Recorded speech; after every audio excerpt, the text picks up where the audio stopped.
I dreamed I saw Joe Hill last night, alive as you and me. Says I, but Joe, you're 10 years dead. I never died, says he. I never died, says he. The copper bosses killed you, Joe. They shot you, Joe, says I. Takes more than guns to kill a man, says Joe. I didn't die, says Joe. I didn't die. And standing there as big as life and smiling with his eyes, Joe says what they forgot to kill went on to organize, went on to organize. Joe Hill ain't dead, he says to me. Joe Hill ain't never died.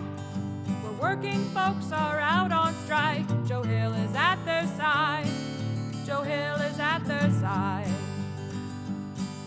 I dreamed I saw Joe Hill last night, alive as you and me. Says I, but Joe, you're 10 years dead. I never died, says he. I never died, says he.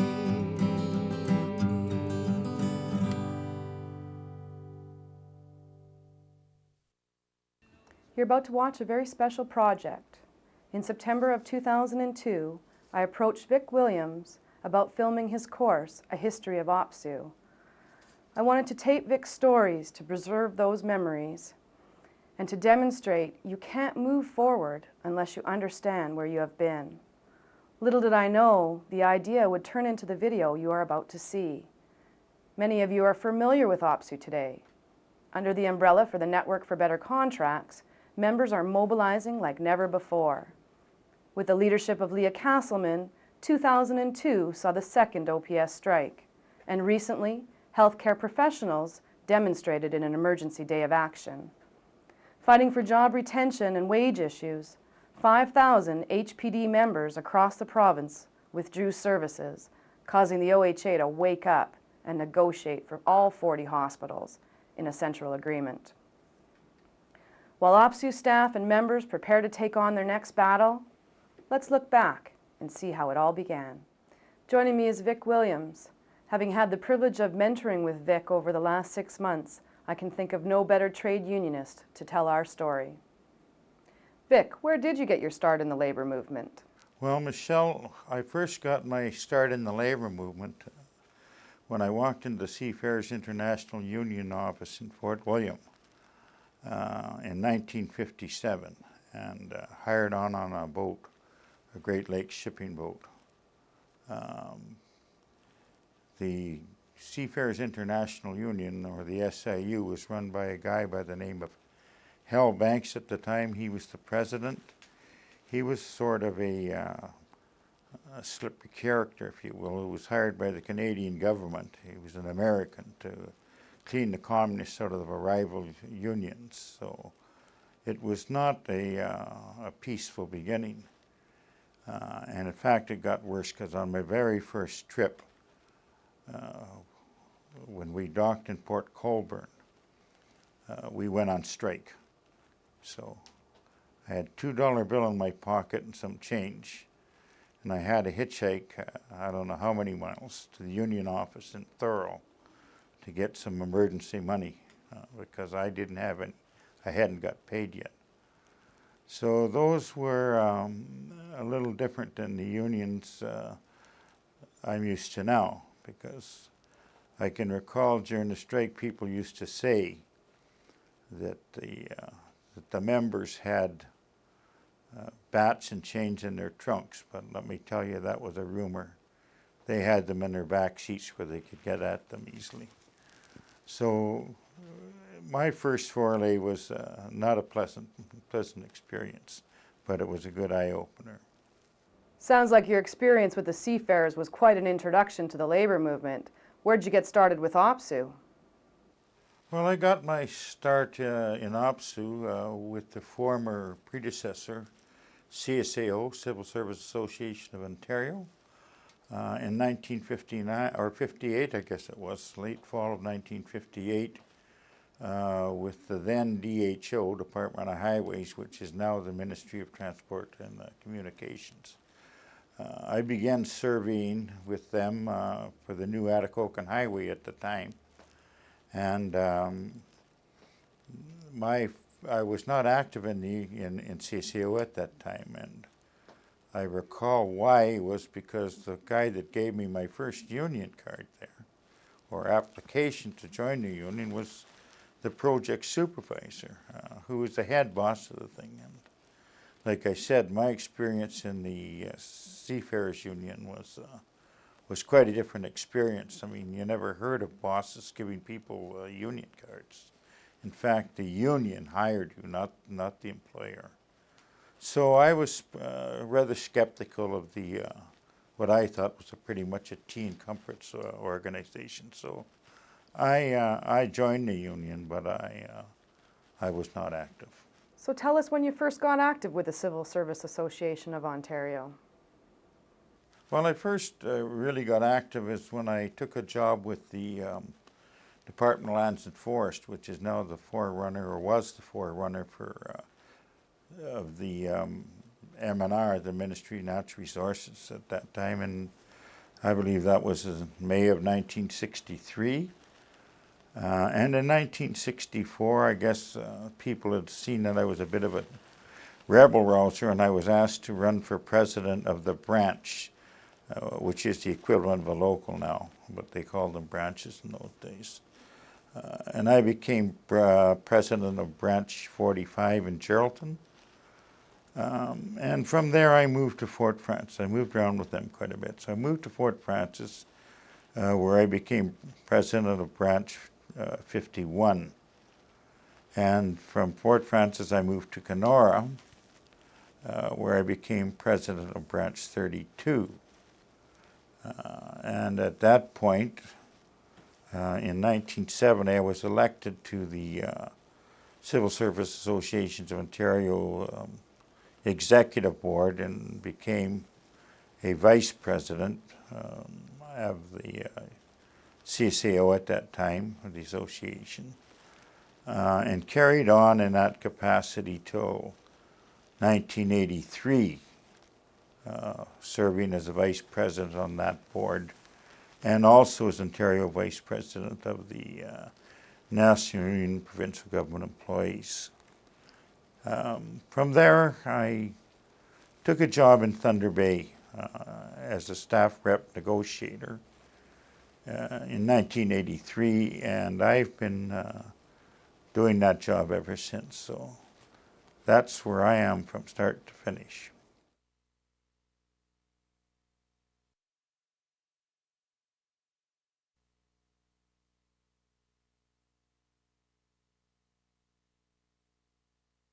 Now that we've had a chance to learn about your history, let's talk about the Civil Service Association of Ontario and where it got its start.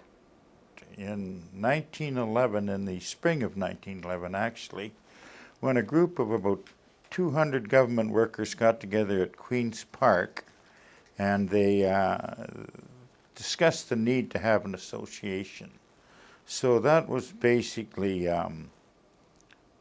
not much of a trade union meeting as trade union meetings go. I mean, there was no Joe Hills at this meeting, no Chicago 7. No one was going to get hanged in this group for starting the kind of association that they were envisioning.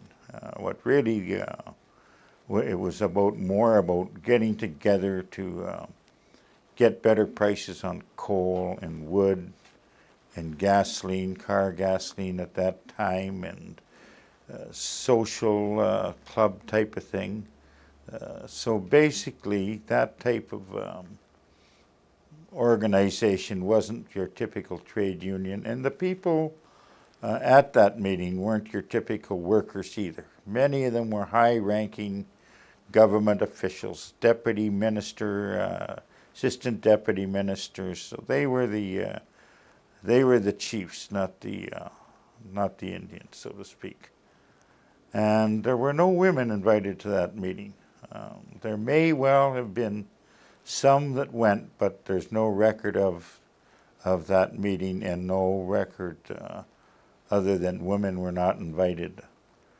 And when the meeting broke up, they had come to the conclusion that they would form a civil service association, but only with the permission of the employer, the government. So it was a shaky beginning, but it was a start. With describing it as the Tea and Crumpet Union, what would have been the first issue that the union members of the Civil Service Association of Ontario took on with the government? Well, the first battle that really was taken on by the association was the whole issue of civil service pensions. And that was quite phenomenal at the time because of the fact that pensions were virtually unheard of. So they submitted a brief to the government and for studying, and the government, of course, as it does today, took a long time to act on it. In fact, it wasn't until 1920 that a Superannuation Act was passed, and the issue of pensions then became a reality. This was quite an achievement in itself because nobody got pensions in those days, so it was groundbreaking in that respect. Now, having said that, on the other hand, it was probably more like the horse's ass and the cat's meow, because, first of all, you had to be 70 to get a pension. Only 2 people out of 100 in 1920 lived 90 to 70 years old. There was no compulsory retirement, so people were working long beyond 70. And in fact, the first recipient of a pension, a civil service pension, was a person by the name of James Clancy.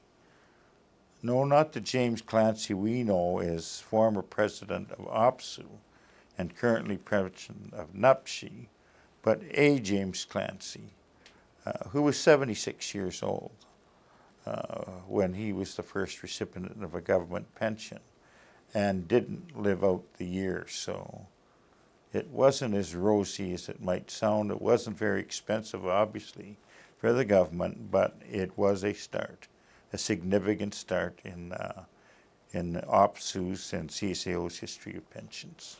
What was the next major development with the Civil Service Association of Ontario? Well, in 1927, someone got the bright idea to incorporate the Civil Service Association in Ontario under the Ontario Corporations Act.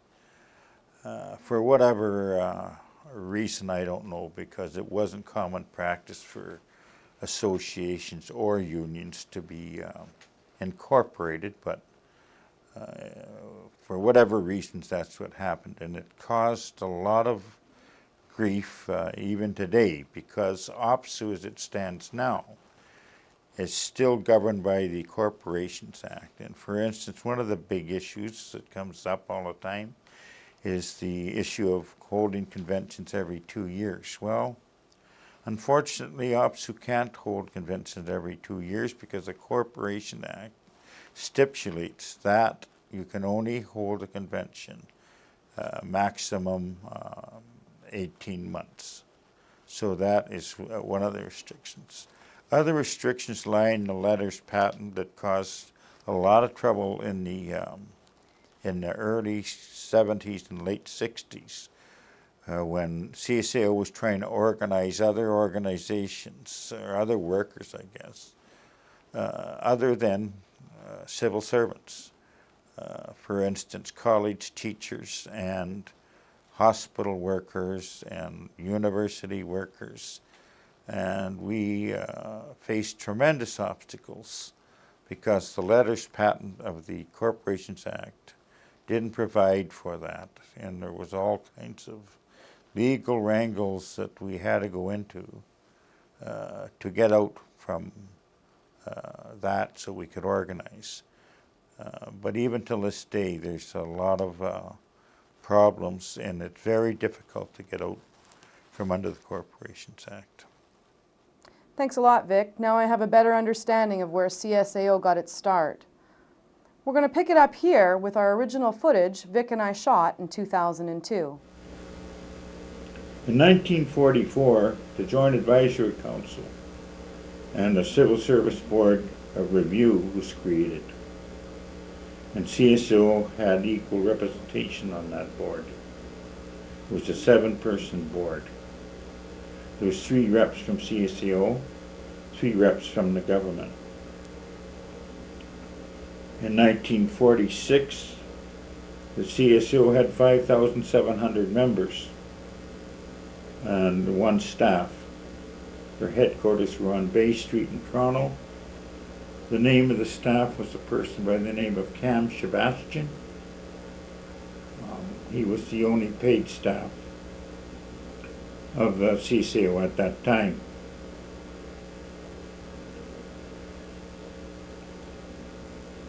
CSAO proceeded along those lines for a number of years, decades in fact, without a whole lot of fanfare. They existed.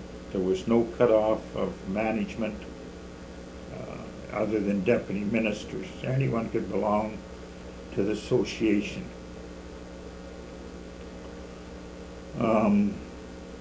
Moving up to 1948, there was a significant move in the labor movement when Judge Ivan Rand came down with the Rand formula. The interesting thing about the Rand formula was it was not implemented into the Ontario Labour Relations Act until 1980, 3.5 decades later.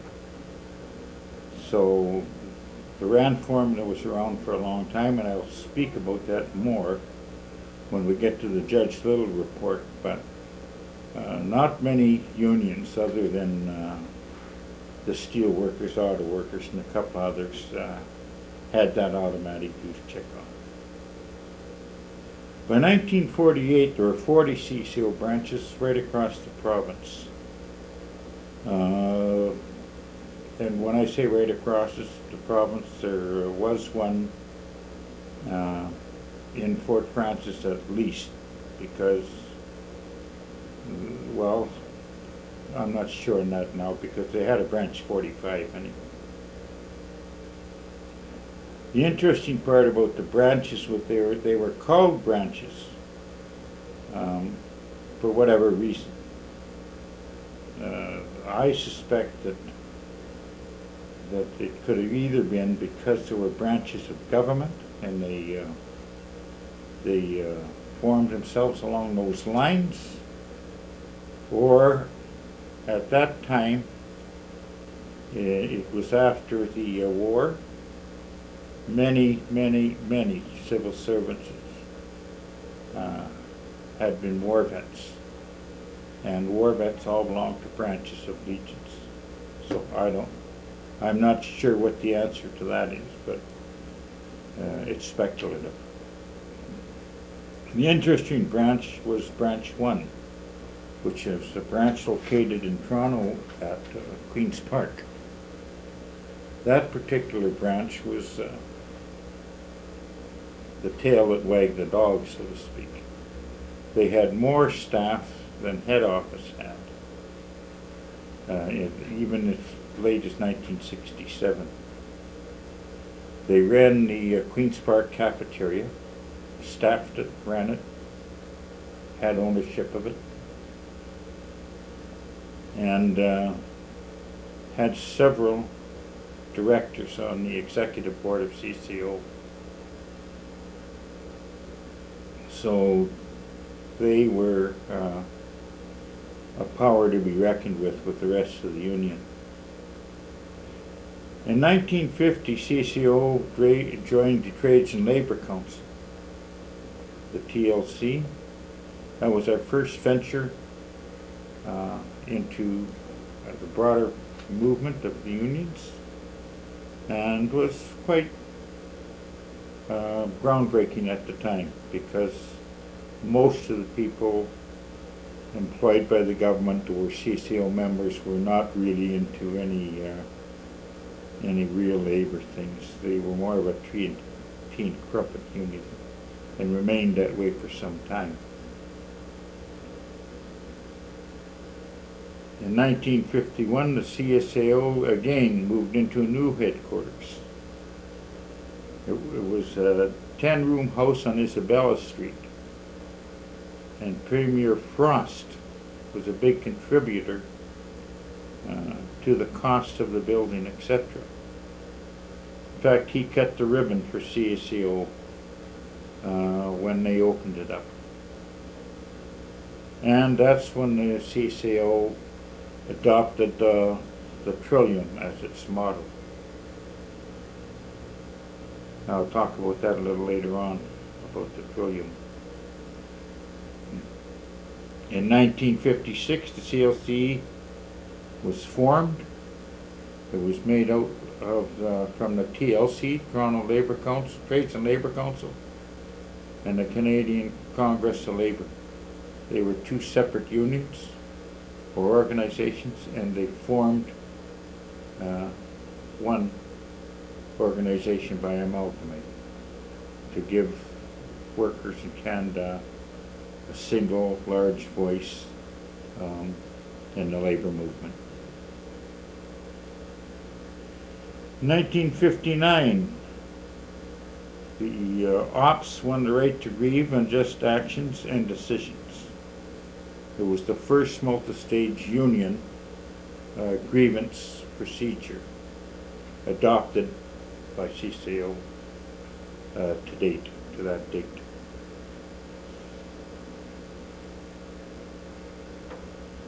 In 1963, with CSAO pressure, they junked the Joint Advisory Council in favor of a joint council.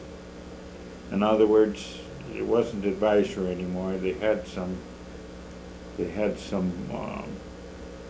backing in their decisions with the employer. And in 1963, also, the first negotiations with the employer began, first set of ops negotiations. And a civil service arbitration board was created to deal with the third party. It was a third party that was independent, and the final decision was final and binding with that board. In 1966, CSAO registered as a union to represent the Department of Agriculture staff that were transferred to Guelph University from the government. They were civil servants prior to that. So it was the first form of successor rights that OPSU participated in. The first of many. I'd like to get into a little bit about the history involving structure of OPSU and CSAO. Prior to 1970, CSAO was divided into 26 districts across the province by geography. So the whole province was cut up in pieces, and the was one director for each piece, amounting to 26 directors. They were all from the Ontario Public Service, because that's all that CSAO represented at that time, was the Ontario Public Service. The president and vice president were elected by the board from the board of 26. So it was kind of a closed shop. They had their own lobbies, etc., but the bottom line was that only those 26 people had a vote out of all the civil servants in the province. All the staff reported to a general manager, and that's an important issue to remember, because as we progress on the evolving history, we will get into things on how the major fights for control, elected control of the union, was made between the board and the hired staff and some of the players involved therein. Again, as I said, they were all branches, they were all ops, they were by geography, ministry, our department at that time. And ministry was the employer for all of them. And up till 1963, OPSU never had, or CSAO, it's called, Civil Service Association of Ontario, never had a constitution. They were governed by bylaws, and the bylaws changed at each convention. Every time there was a convention, bylaws were amended, so they went from bylaws 51, 52, etc., right up to bylaw 63 in 1970. From 1970 to 1975, there was again a change in direction of OPSU structure, or CSAO structure. They went from 26 districts to 16 divisions, and they were divisions by ministry and or occupational bargaining units. A number of directors jumped from 26 to 28 directors, 24 of them being from the Ontario Public Service, one from the CAT Academic, one from CAT Support, who we had just had some success in bringing into CSAO, one from the Niagara Parks Commission, who were something like Guelph University. They were transferred from out direct from the government, and sort of, again, we assumed a quasi successor rates role. And there was one from the ORLA, the Ontario Relations Board Group, which are now known as the Broader Public Service, or the BPS, but they were called the ORLA group at that time. There was a president and 7 vice presidents elected, still by the board and from the board. So that aspect hadn't changed. And again, reported the staff to the general manager. Branches were still the order of the day. They were broken up into single, multiple, and composite branches, but with common employers, common interests, and common occupation. And during the period from 1970 to 1975, again, there was no constitution. CSAO's convention dealt with bylaws 64 to bylaws 67, which were amendments to the previous bylaws. The significance in the evolving structure in history took place on November 1st, 1975. That's when CSAO became OPSU, Ontario Public Service Employees Union, at that convention. That whole issue was ratified by the delegates to that convention. There were then 7 regions, and they were by geography. There were 21 executive board members. That didn't happen. I'm sorry, there were still 28 executive board members, but in 1997, it took to 1997 to bring that down to 21. There previously had been 4 per region. The current structure provides for 3 executive board members, or directors, as you may call them, in 1997. In 1975, again, another significant change in the structure.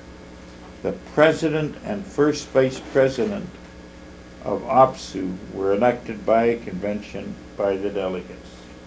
So we no longer had the president and vice president elected from the board and by the board. So the closed shop days were over.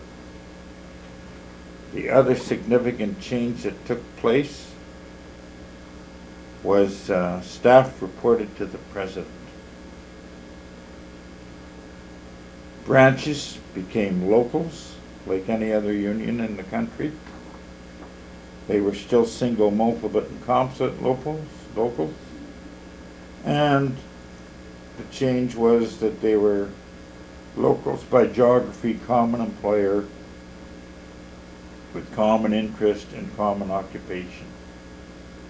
The Constitution, first Constitution of OPSEU, was passed by convention.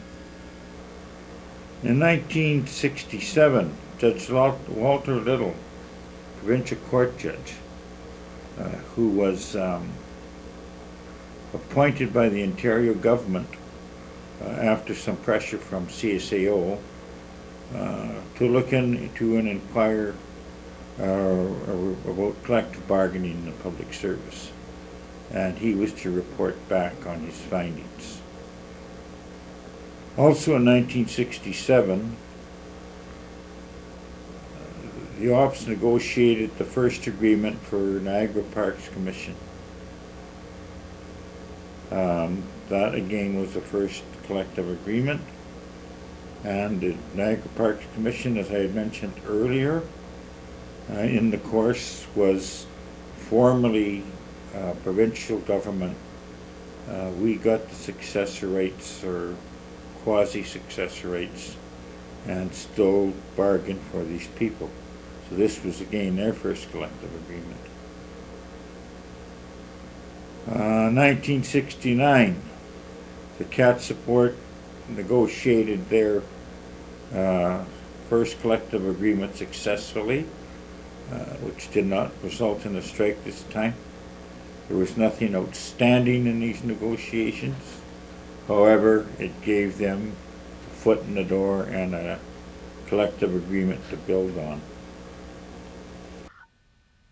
Okay, so some of the highlights of this report of Judge Little's, what came down in May 1969. Judge Little's mandate became clearer, and he adopted the automatic dues checkoff, first instituted by Judge Ivan Rand in 1945. So he adopted this for the public service. All bargaining units paid dues except those that opted out at the time. So everybody that from that point on paid, but they did have that one-time opportunity to opt out. And I can recall being at a meeting in Dryden when a guy from Red Lake drove all the way to Dryden for one of the district meetings to tell us that he was opting out and charged the union mileage and meals and accommodation, of course, while he was at it. So the judge gave us security of the bargaining agent. It was the exclusive right to represent the entire civil service was given to OPSEU, or CSAO at the time, which was not a very happy development or result for CUPE, because CUPE had hoped to be able to sign up many of the public service, the civil service, and as such would be able to represent them. However, the government in its wisdom did not allow CUPE to get into the picture, and that left some bad blood between CUPE and OPSEU for a number of years. His mandate also said who belonged in the bargaining unit and what could be bargained, including bargaining unit system and who was excluded. So this was the first time there was major exclusions from CSAO. 23% of the civil servants were now excluded from the bargaining unit, which would is going to result in some big changes in the structure of OPSEU. The right to strike was not in the judge's terms of resident or mandate. Compulsory arbitration was the order of the day, and this caused havoc all through the public service, in particular with CSAO and its successor OPSEU in the historic terms of the right to strike for workers. management rate recommendations, much of which was enshrined in SECPA, the Crown Employees Collective Bargaining Act, and also pensions were to be non-negotiable.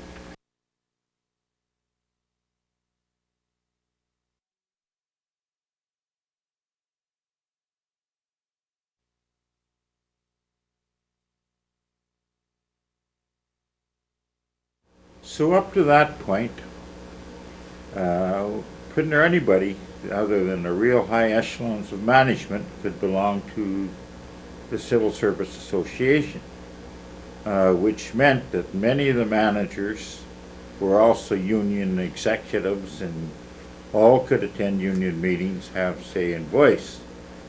I can recall while I was president of the local or branch 51, I guess they called it, at that time in Geraldton, there was a district forester by the name of George McKinnon. He was the best CSAO member there was. He never missed a meeting. He sat right up front every meeting, and of course, him being the boss, not too many members had very many complaints at union meetings, so they were sort of fairly tame sessions, and McKinnon always had to make a little speech how great the OPSU was and what a great job CSAO was doing, I guess. And so that was par for the course. It would be a sad day to see him missing from a meeting because you know something was really wrong. He wanted to make sure he knew what was going on. So this was a good development for CSAO in the union because getting these people excluded gave the workers more control of their own destiny. And for decades and decades, upper echelon management always had their finger in the association and always had some high-ranking people in the offices and on the board. So this again was significant move for workers. So then in 1969 at the convention adopted bylaw 66, which addressed all these exclusions, and many changes in branch executives took place at those elections.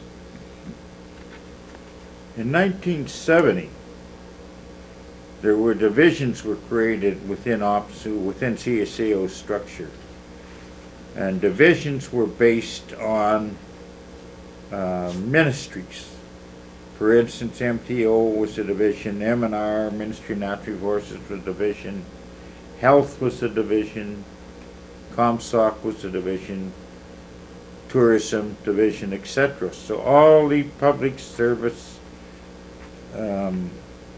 ministries became CSAO divisions.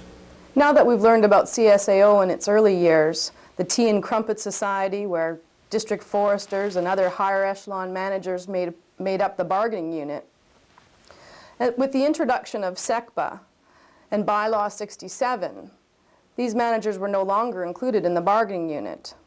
Let's listen as Vic tells us about what it was like to be a local leader during the early 70s, starting with his experiences with his favorite district forester, Ken Irizawa.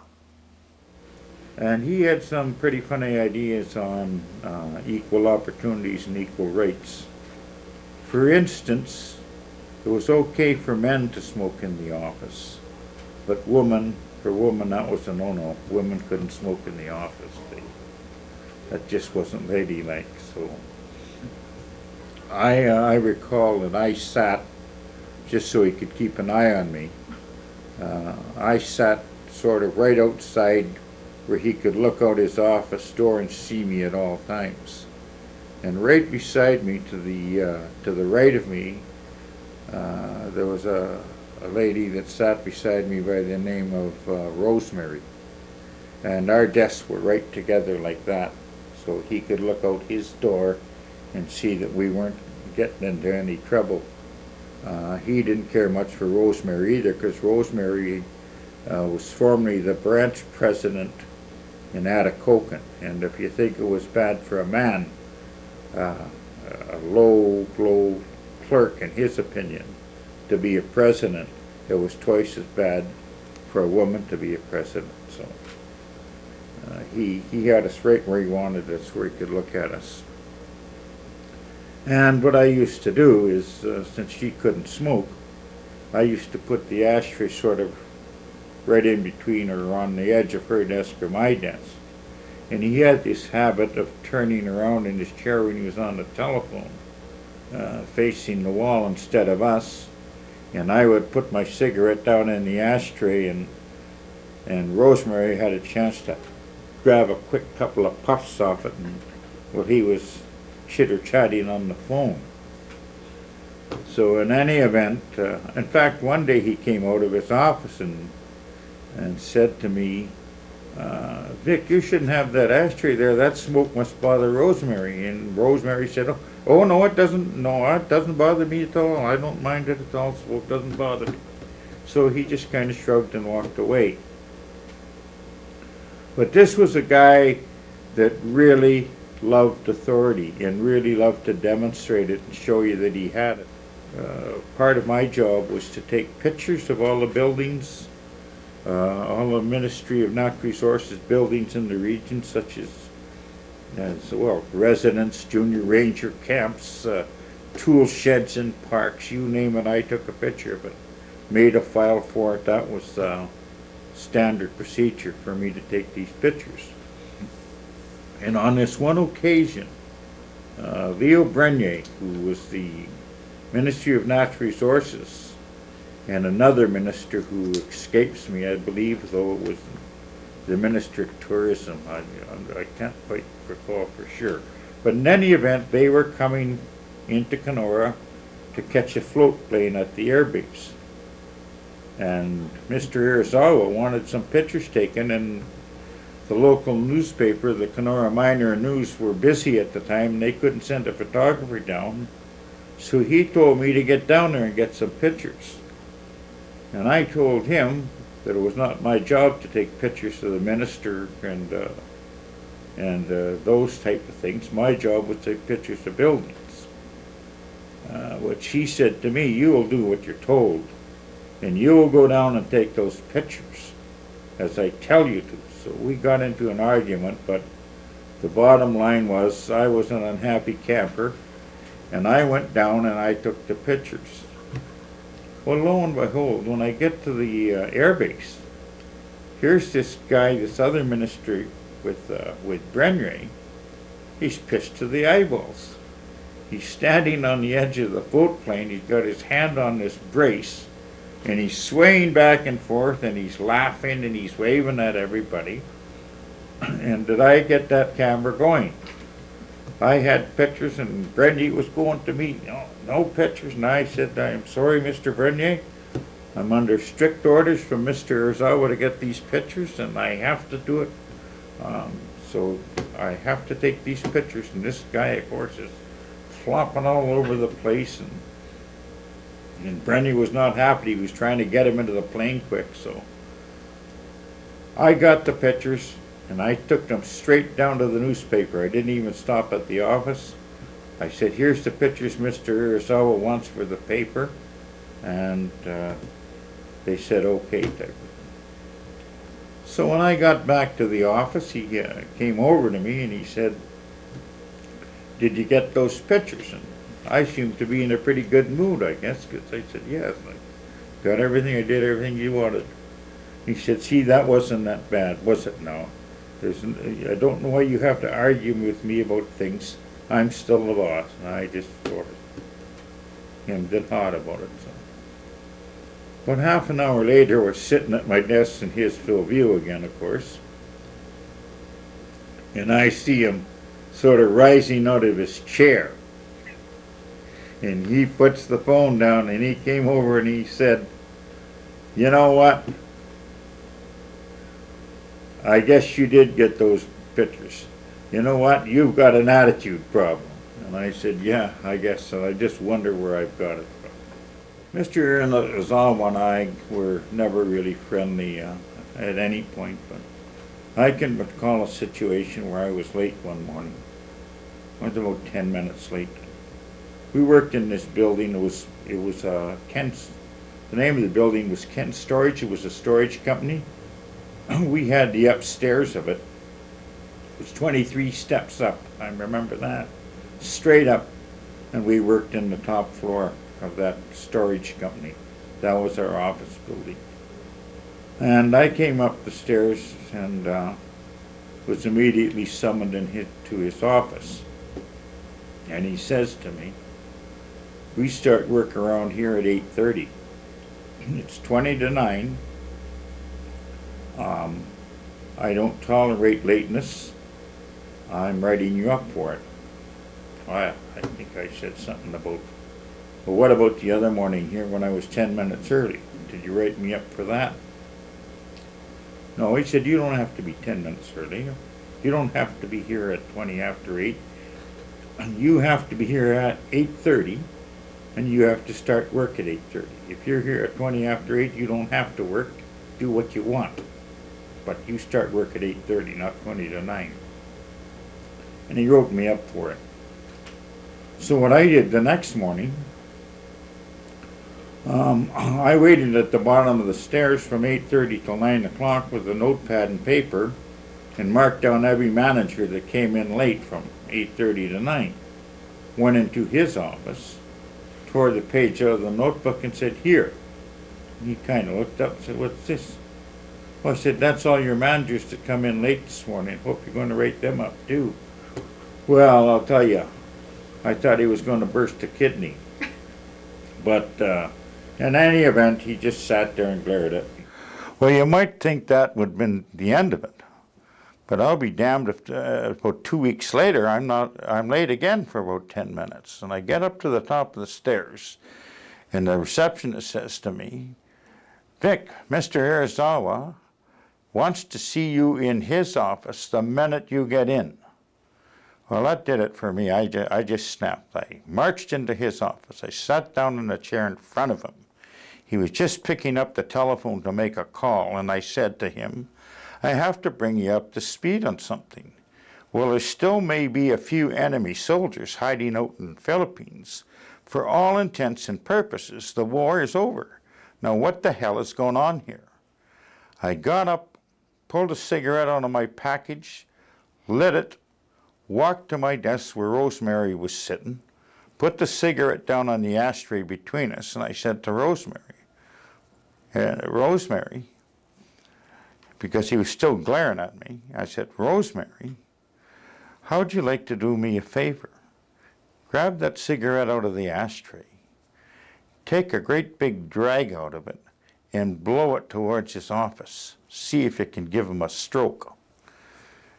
And she said, I'll never forget what she said. She said, "Vic, you're burnt toast. I know that look. You might as well bend over, stick your head between your legs, and kiss your ass goodbye, because you're out of here. You're out of here. He's not going to put up with that." So fortunately, he got transferred about 2 weeks later, so that probably saved my goose that time. But the next guy that come in was no better than him anyways. He wasn't there very long when he sent me a nasty threatening letter. But by this time I was getting smarter. I sent the letter off to CSAO's law firm, Cameron, Brew and Scott, and they had one of their young lawyers handle it, and I sued him. And that lawsuit went on for a year. And let me tell you something, within that year, that guy's hair went from dark auburn to light gray. And he never forgot who he was dealing with after that. And things went smoother after that, too, with other managers, because I think they were getting the message that they'd rather frig around with Roy Rogers and Trigger than frig around with Vic Williams, because I had them where I wanted them then. I had finally achieved my goal as a union representative. I got my own self-respect. I had to get my own, because it was never given it to me. And that was the same with everyone else. You had to make your own respect. you didn't get any. And but it was uphill, but it was smooth sailing for me after that.